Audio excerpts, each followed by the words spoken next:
રાજકોટ મહાનગરપાલિકાના mayor doctor Nehal શુક્લ દ્વારા નિવેદન આપવામાં આવ્યું કે 1 વર્ષ દરમિયાન મેગા ડ્રાઈવ છે તે આરોગ્ય શાખા દ્વારા ચલાવવામાં આવશે અને જો કોઈ વ્યક્તિ ખાદ્ય પદાર્થ વેચતું હોય ને તેમાં ભેળસેળ કરવામાં આવી હશે તો તેને દંડ ફટકારવામાં પણ આવશે અને મહત્વની કાર્યવાહી છે તે તેની સામે કરવામાં આવશે। ત્યારે અત્યારે રાજકોટ મહાનગરપાલિકાની ફૂડ શાખા છે તે અહીંયા પાપાલુઝ પિઝાની અંદર પહોંચી છે કે જે આરએમસી કમિશનરના બંગલોની સામે જ આવેલ છે। ત્યાં અત્યારે આરએમસીના ફૂડ શાખાના અધિકારીઓ છે તે તપાસ કરી રહ્યા છે જે વસ્તુઓ રાખવામાં આવેલી છે।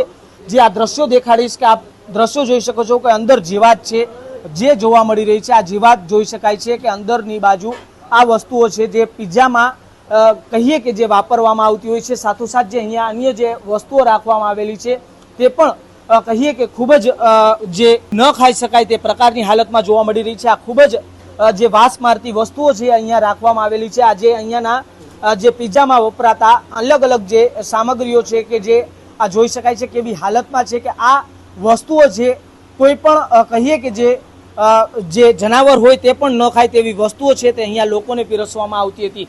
સાથોસાથ જે આ રોટલા પણ જોઈ શકાય છે કે એટલા કડક થયા છે કે માત્ર આ રોટલા નહીં પરંતુ ક્યાંક પાપડ હોય તે પ્રકારના લાગી રહ્યા છે।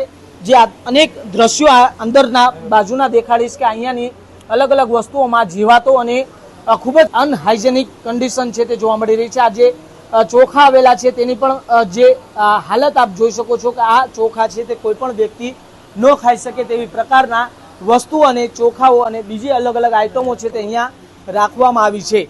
સાથોસાથ જે અંદરના દ્રશ્યો છે કે જે આગળ અલગ અલગ જે વસ્તુઓ જોઈ શકાય છે કે કયા પ્રકારે જોવા મળી રહી છે। ખૂબ જ અનહાઇજેનિક કન્ડિશન અને સ્વચ્છતાના નામે છે તે મીંડું જોવા મળી રહ્યું છે। બહારના એ પણ દ્રશ્યો દેખાડીશ કે આ રસોડું છે જે આગળ લોકોને પીરસવામાં આવતું ખોરાક છે તે બનાવવામાં આવતું હોય, પરંતુ અહીંયા આ જે હાલત જોઈ શકો છો સ્વચ્છતા રાખવાની હોય છે પરંતુ ક્યાંક સ્વચ્છતાના નામે છે તે અહીંયા મીંડું છે તે જોવા મળી રહ્યું છે। પરંતુ ક્યાંક રાજકોટના મહાનગરપાલિકાના જે મેયર છે તેમના દ્વારા આજે મહત્વનું નિવેદન છે તે આપવામાં આવ્યું હતું। જે મિષ્ટાન લોકોને સાથોસાથ આપવામાં આવતું હોય છે તે અહીંયા ખુલ્લું પડ્યું છે। અન્ય બાજુમાં છે તે કહીએ કે જે અલગ અલગ જીવજંતુઓ પણ જોવા મળી રહ્યા છે। સાથોસાથ આ પ્રકારે અહીંયા ખોરાક છે તે ખુલ્લા મૂકવામાં આવ્યા છે। ત્યારે હવે રાજકોટ મહાનગરપાલિકાના જે અધિકારી છે તેમની સાથે પણ વાત કરવાનો પ્રયાસ છે તે કરીશું કે તેમના દ્વારા હવે મહત્વની કાર્યવાહી શું કરવામાં આવે છે। આ પ્રકારે જે અહીંયા અત્યારે દરોડા કરવામાં આવ્યા છે કેવી વસ્તુઓ મળી? ખાસ કરીને રામકૃષ્ણનગર મેઇન રોડ ઉપર આવેલ જે પાપા લુઈઝ નામનું જે પિઝા પાર્લર છે ત્યાં અતિશય અનહાઇજેનિક કન્ડિશનમાં આજે એનું કિચન જોવા મળેલ છે।